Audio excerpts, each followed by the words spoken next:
बाजी ने एफए किया तो खानदान भर से धड़ाधड़ रिश्ते आने लगे। वालदैन चाहते थे वक्त पर बेटी को उसके घर का कर दें, लेकिन सबा बाजी आगे पढ़ना चाहती थी। उन्होंने शादी से इनकार कर दिया। उन्होंने कहा पहले तालीम मुकम्मल करूंगी, फिर रिश्ते के बारे में सोचिएगा। सबा बाजी ने शादी के मौके ठुकराकर एमए में दाखिला ले लिया। फर्स्ट पोजीशन ली, मुलाजमत भी मिल गई और दिल मुलाजमत में ऐसा लगा कि फिर शादी का चाम जाता रहा। वो अपनी लेक्चरशिप में मगन थी, मगर अम्मी अब्बू की फिक्र में नींदें उड़ी हुई थीं कि सबा के हाथ पीले हों, दूसरी बेटियों की बारी आएगी। उन दिनों मैं 17 बरस की हो चुकी थी और जवानी की पहली सीढ़ी पर मुझसे छोटी बहन हुमा भी कदम रख चुकी थी। हुमा 10वीं में पढ़ रही थी, जबकि मैं साल 2 की तालबा थी। मेरे कॉलेज के रास्ते में एक दुकान थी जिस पर शादी दफ्तर का बोर्ड लगा हुआ था। मैंने कभी उस तरफ तवज्जो ना दी कि इस दफ्तर में कौन लोग बैठते हैं। सर झुकाकर गुजर जाती थी। वक्त तेजी से गुजर जाता है। सबा बाजी को मुलाजमत करते 4था बरस था कि वो थकी थकी नजर आने लगी। उनकी शादी की उम्र निकली जाती थी। वालदैन की भी उनकी फिक्र में नींदें हराम थी। खानदान के अच्छे लड़कों की शादियां हो गईं। जब लबो लहजे में तलखी भरती गई तो अम्मी का माथा ठनका। जाने मेरी बच्ची को ऐसी क्या परेशानी है कि किसी से बात करना भी गवारा नहीं। बेटी की दुनिया से बेजारी देखकर अम्मी मुतफक्कर हो गई। बिलाखिर एक समझदार खातून डॉक्टर ने अम्मी से कहा, कोई मुनासिब रिश्ता देखकर बच्ची की शादी कर दें तो ये बिल्कुल हशाश बशाश हो जाएगी। अब मसला किसी मुनासिब रिश्ते का था। रिश्ते आते भी तो मुनासिब ना लगते। कोई ज्यादा उम्र का तो किसी को बीवी के होते औलाद ना होने के बायस दूसरी शादी की आरजू होती, और किसी की बीवी फौत हो चुकी होती और उसे अपने बिन मां के बच्चों की खातिर दूसरी बीवी की जरूरत होती। ऐसे रिश्तों को बाजी मना कर देती। अम्मी अब्बू ही नहीं, मैं भी अपनी बहन के बारे में सख्त फिक्रमंद रहने लगी थी, क्योंकि वो मायूसी की इस कैफियत का शिकार इस हद तक हो गई थी कि नौकरी को खैरबाद कह दिया था, जबकि अच्छी भली नौकरी को छोड़ देना कोई अक्लमंदी का काम न था। एक दिन कॉलेज जाते हुए रास्ते में उस दफ्तर के बोर्ड पर नजर पड़ी जिस पर शादी दफ्तर दर्ज था। सोचा कि आज जाकर अम्मी को बताऊंगी कि वो इस दफ्तर से राब्ता करके देखें, मुमकिन है बाजी के लिए कोई अच्छा रिश्ता मिल जाए। इस गरज से जरा सा रुककर मैंने पर्स से पेंसिल निकाली और बोर्ड पर दर्ज फोन नंबर कॉपी पर लिख लिया, ताकि वालदा को ये फोन नंबर देकर उनसे कहूं शादी दफ्तर से बाजी के रिश्ते के लिए राब्ता कर लें। शायद कोई मुनासिब रिश्ता मिल जाए तो मेरी बाजी की किस्मत खुल जाए। नहीं मालूम था कि मेरे फोन नंबर नोट करने को दफ्तर में मौजूद शख्स गहरी नजर से देख रहा था, तो डरकर आगे बढ़ गई। अब वो मेरे बारे में क्या सोचता होगा ये मैं नहीं जान सकी। अगले दिन जब कॉलेज जा रही थी, फिसलन की वजह से एक जगह पांव फिसल गया और मैं गिर पड़ी। किताबें जमीन पर बिखर गईं। इस तरह गिरने से बड़ी खफ़त महसूस हुई। इत्तफाक से मैं शादी दफ्तर के सामने गिरी थी। घबराकर इधर उधर देखा, सामने एक नौजवान नजर आया। वो मेरी किताबें इकट्ठी करने लगा। इस दौरान मैं उठ चुकी थी, लेकिन कपड़े कीचड़ में लथपथ हो चुके थे और यूनिफॉर्म की ऐसी हालत हो गई थी कि कॉलेज जाने के काबिल न रही थी। चल भी नहीं सकती थी, पाँव में मोच आ गई थी। उस नौजवान ने किताबें इकट्ठी करके दी और कहा, अब घर चली जाओ। इस हालत में कॉलेज कैसे जाओगी? अभी वो ये बात कर ही रहा था कि कुछ लोग लड़के जो शायद सड़क पार से ये सब देख रहे थे उधर से गुजरे। वो ये समझे कि शायद मैं उस लड़के की वजह से गिरी हूं और किसी मुसीबत में हूं। मशकूक लड़का समझकर वो हकीकत जानने की गरज से हमारी तरफ आए और उनमें से एक लड़के ने मेरी मदद करने वाले नौजवान के साथ बदतमीजी शुरू कर दी। ये देखकर मैं घबरा गई। लगा कि ये गुंडे बहाने से इस बेचारे की पिटाई न कर दें। वो भी उनका इरादा भांप गया, क्योंकि वो हट्टे कट्टे और तादाद में 4 थे। लिहाजा उसने उन्हें सुनाने को कहा, चलो राबिया, अब मोटरसाइकिल पर बैठ जाओ। कॉलेज इस हाल में कैसे जा सकती हो? घर चलते हैं। उसने यूं जाहिर किया जैसे हम एक ही घर के फर्द हों और वह मुझे मोटरसाइकिल पर कॉलेज पहुंचाने जा रहा हो। मैंने भी दूसरी कोई बात सोचे बिना उसके हुक्म की तामील की और फौरन उसकी मोटरसाइकिल पर बैठ गई। लिहाजा इस तरह वो 4 गुंडे जो बलाओं की तरह पीछे पड़े और सड़क पर हंगामा खड़ा करने की गरज से हमारी जानब लपके थे, देखते रह गए और हम वहां से तेजी से आगे चले गए। 5 मिनट में मेरा घर आ गया, जो सड़क के पास ही था। यूं उसे मेरा घर मालूम हो गया। मैंने पीछे मुड़कर ना देखा, बगैर कलाम किए घर के अंदर चली गई। उस वक्त घबराई हुई थी। मेरी ऐसी हालत देखकर अम्मी घबरा गई। पूछा, संजीला क्या हुआ है? मैंने बमुश्किल सांस दुरुस्त करने के बाद सूरत हाल से आगाह किया। दिल में उस लड़के के लिए जगह बन गई थी। जब उस जगह से गुजरती उसके बारे में सोचने लगती। एक दिन उधर से गुजरी तो उसे शादी दफ्तर के दरवाजे पर खड़ा पाया। जाने कहां से जुर्रत आ गई। मैंने रुककर कहा, उस दिन मदद करने का शुक्रिया। कोई बात नहीं, मैं तो भूल गया इस वाक़े को। क्या आप यहां रोज आते हैं? हाँ, वो बोला। तब मुझे शरारत सूझी। क्या शादी दफ्तर शादी करवाने की गरज से आते हो? हाँ, लेकिन मुनासिब रिश्ता अभी तक नहीं मिला है। मेरी बड़ी बहन का भी यही मसला है। उनकी शादी के लिए अम्मी अब्बू बहुत परेशान रहते हैं, लेकिन कोई मुनासिब रिश्ता नहीं मिल रहा है। अगले रोज मैंने बाजी की तस्वीर और उनकी तालीम, उम्र वगैरह कागज पर दर्ज करके पर्स में रख ली। जब कॉलेज से घर लौट रही थी, दफ्तर में उसे सामने ही कुर्सी पर बैठा देखा। वो अकेला ही था, दोस्त मौजूद न था। मुझे ठटका पाकर दफ्तर से बाहर आ गया। मैंने कहा, बाजी के बारे में मालूमात लाई हूं। उसने कागज से क्वाइफ रजिस्टर पर लिख लिए। तस्वीर एक नजर देखने के बाद मुझे वापस कर दी। कहने लगा, आपकी बाजी के लिए कोई मुनासिब रिश्ता हुआ तो हमारे दफ्तर की खातून आपके घर आकर लड़के के बारे में बता जाएंगी और फोन नंबर भी लड़के वालों का दे जाएंगी। अगर मजीद कुछ मालूम करना हो तो आप इसी नंबर पर मालूम कर सकती हैं जो बोर्ड पर दर्ज है। आपका नाम क्या है? बे इख्तियार मेरे मुंह से निकला, मेरा नाम शरीफ है। खूब है, आप वाकई शरीफ आदमी लगते हैं।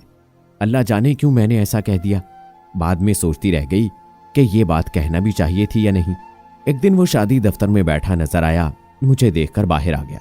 कहने लगा, आपकी बाजी के लिए एक अच्छा रिश्ता मौजूद है। लड़का इंजीनियर है और उम्र 25 बरस है, मगर मेरी बहन तो 35 बरस की होने वाली है। तकरीबन 10 बरस का फर्क होगा। क्या यह रिश्ता ठीक रहेगा?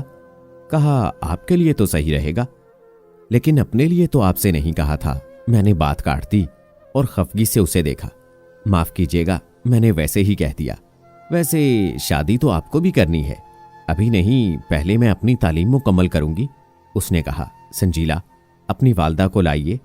हमारी खातून असिस्टेंट अंदर वाले कमरे में बैठी हैं, उनसे मिलवा दीजिए। इंशाअल्लाह वो मसला हल करवा देंगी। मुझे लगा कि वो बात करने का बहाना ढूंढ रहा है।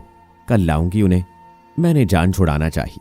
कल आंटी नहीं आएंगी, वो सिर्फ पीर और बुध को बैठती हैं।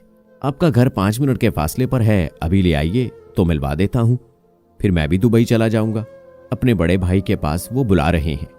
हो सकता है आज की मुलाकात हमारी आखिरी मुलाकात हो। मेरा दिल धक से रह गया। उसने मोटरसाइकिल फुटपाथ से नीचे सड़क पर उतार ली और बोला, आइए बैठ जाइए, मैं आपकी वालदा से मिल लेता हूं। अल्लाह जाने उसने उस वक्त क्या सहर फूंका कि मैं उसकी मोटरसाइकिल पर बैठ गई। इतनी जल्दी शायद हम दोनों जुदा होना नहीं चाहते थे। उसने अचानक अपनी बाइक का रुख एक दूसरे रास्ते पर मोड़ दिया और ये रास्ता घर से बहुत दूर ले जाने वाला था। वो मुझे एक ऐसे घर में ले आया जहां दूसरा कोई ना था। ये मेरे बड़े भाई का मकान है जो दुबई गया हुआ है। तुम यहां आराम से बैठो, यहां कोई नहीं आएगा।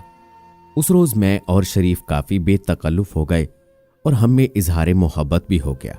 उन्हीं दिनों बाजी का रिश्ता एक गैर खानदान में तय हो गया। ये लोग गांव के थे, लिहाजा बाजी की तमाम ससुराल वाले गांव में रहाइश पजीर थे। अलबत्ता लड़के की मुलाजमत शहर में थी। वालिदैन ने सोचा कि लड़का तो शहर में रहता है, हमारी बेटी भी शहर में ही रहेगी, लिहाजा उन्होंने मुनासिब रिश्ता जानकर हां कर दी। यूं बाजी की शादी कुर्बान भाई से हो गई, जो कि बहुत अच्छे और शरीफ इंसान थे, तालीम याफ्ता भी थे और अच्छी पोस्ट पर थे।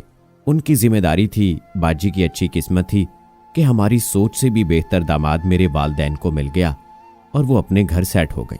मैंने बीए का फाइनल इम्तिहान दिया था। मेरे लिए रिश्ते की तलाश शुरू हो गई। घर वालों को कैसे बताती कि मैं रिश्ता पसंद कर चुकी हूं? शरीफ का नाम क्यों कर ले सकती थी जबकि उसकी दुबई जाने की तैयारियां मुकम्मल होने वाली थी। बाजी और उनके शौहर के लिए अब्बू ने अपने घर के करीब मकान ले लिया ताकि बेटी अकेली ना रहे। दूल्हा भाई तो सुबह के गए, शाम ढले लौटते थे। तमाम दिन वो अकेली रहती थीं, तब मैं उनके पास चली जाती।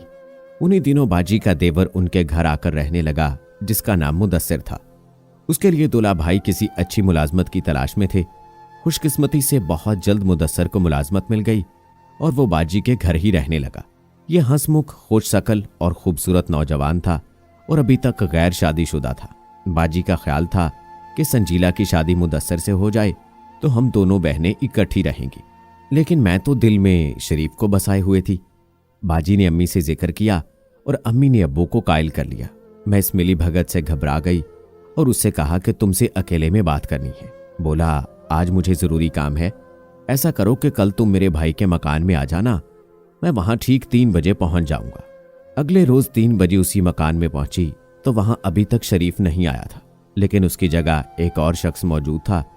उसने बताया कि शरीफ का दोस्त हूं, उसने मुझे चाबी देकर यहां भेजा है कि दरवाजा खोल दूं और तुम आओ तो मैं तुम्हें बिठा दूं। उसे आने में आधा घंटा लगेगा क्योंकि उसके दुबई के कागजात की तकमील की खातिर उसे लाजमी मुतालिका दफ्तर जाना है, वरना उसका वीजा कैंसिल हो जाएगा। उस शख्स ने अपना नाम अजमल बताया।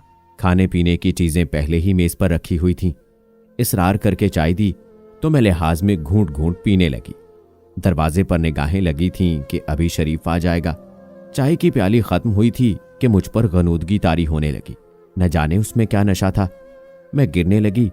इतना याद है कि उस शख्स ने सहारा देकर मुझे उसी सोफे पर लेटा दिया था जहां मैं बैठी थी। आंख खुली तो बाजी के घर में थी। रफ्ता रफ्ता सब कुछ याद आने लगा। बाजी ने बताया, जब तुम घर से निकली मुझे शक सा हुआ कि तुम किसी सही जगह नहीं जा रही हो। तुमने जिस सहेली के घर जाने का बहाना बनाया था, इत्तफाक से वो तुमसे मिलने तुम्हारे जाते ही आ गई थी। तभी मैंने मुदस्सिर को जल्दी से तुम्हारे पीछे भेजा कि तुम्हें वापस बुला लाए कि सहेली तो हमारे घर आ चुकी है, अब तुम उसके घर मत जाओ। लेकिन तुम रिक्शे में बैठ चुकी थी। तभी मुदस्सिर ने तुम्हारा पीछा किया और जिस घर में तुम गई उसने वहां गाड़ी रोक ली और तुम्हारे बाहर आने का इंतजार करने लगा, लेकिन तुम बाहर ना आई। हाँ, एक शख्स जब बैरूनी दरवाजे की कुंडी लगाने पहुंचा तो मुदस्सिर ने उससे कहा, संजीला कहाँ है, उसे बाहर भेजो। वो बोला, कौन संजीला, यहां कोई नहीं है, मैं घर में अकेला हूं। उसकी घबराहट देखकर मुदस्सिर को यकीन हो गया कि मामला गड़बड़ है। मुदस्सिर ने उसे धक्का दिया और अंदर चला गया। तुम बेहोश थी और वो आदमी मौका पाकर भाग निकला। मुदस्सिर ने उठाकर तुम्हें गाड़ी में डाला और घर ले आया। हमने तुम्हारे चेहरे पर पानी के छींटे मारे तो तुमने आंखें खोल दी। अगर जरा देर और तुम्हें होश ना आता तो डॉक्टर के पास ले जाते। सद शुक्र तुम्हें होश आ गया। मुदस्सिर की हाजिर दिमागी की वजह से तुम्हारी इज्जत बच गई। इस वाक़े से मेरे होश ठिकाने आ गए और फिर जहां वालिदैन की मर्जी थी वहां फौरन मैंने शादी के लिए हाँ कर दी। मेरी शादी मुदस्सिर से हो गई, जिन्होंने इस वाक़े को नज़रअंदाज करते हुए मुझसे शादी कर ली और बाद में भी वो बहुत अच्छे शौहर साबित हुए क्योंकि शरीफ और ख़ानदानी आदमी थे। इसके बाद मैंने शरीफ को हमेशा के लिए भुला दिया, जिसकी वजह से बर्बादी के गड्ढे में गिरने वाली थी। बेशक उसी की नीयत खराब ना थी और वो वाकई ज़रूरी काम की वजह से वहां वक्त पर ना पहुंच सका था, और उसने अपने दोस्त को चाबी भी इसीलिए दी थी कि मैं कहीं दरवाजे पर ताला देखकर मायूस ना हो जाऊं। लेकिन दोस्त पर भरोसा करना भी उसकी गलती थी, क्योंकि सारे दोस्त काबिल एतबार नहीं होते। बस कुदरत ने मुझे बचाना था। वालदा की दुआओं से बच गई और एक अच्छी जिंदगी मिल गई। दोस्तों, इस कहानी से हमें ये सबक मिलता है कि जो लड़कियां अपने प्यार पर भरोसा करके अपने माँ बाप और भाइयों की इज्जत को रौंदते हुए कहीं बाहर मिलने चली जाती हैं, उनके साथ अक्सर ऐसा हो जाता है। खुदारा मेरी गुजारिश है कि कभी किसी पर इस तरह से एतबार ना करें। और मैं उन प्यार करने वाले लड़कों से भी कहूँगा कि अगर आपको कोई पसंद है तो अपने घर वालों को कहकर रिश्ता कर लें, बजाय इसके कि किसी की इज्जत को सरे बाजार नीलाम करें और अपने प्यार की इज्जत की धज्जियां उड़ाएं। उम्मीद है दोस्तों कि हमारी आज की कहानी आपको पसंद आई होगी। मजीद ऐसी वीडियोस देखने के लिए मेरे चैनल को अभी सब्सक्राइब कर लें। मिलते हैं अगली वीडियो में, तब तक के लिए अल्लाह हाफिज।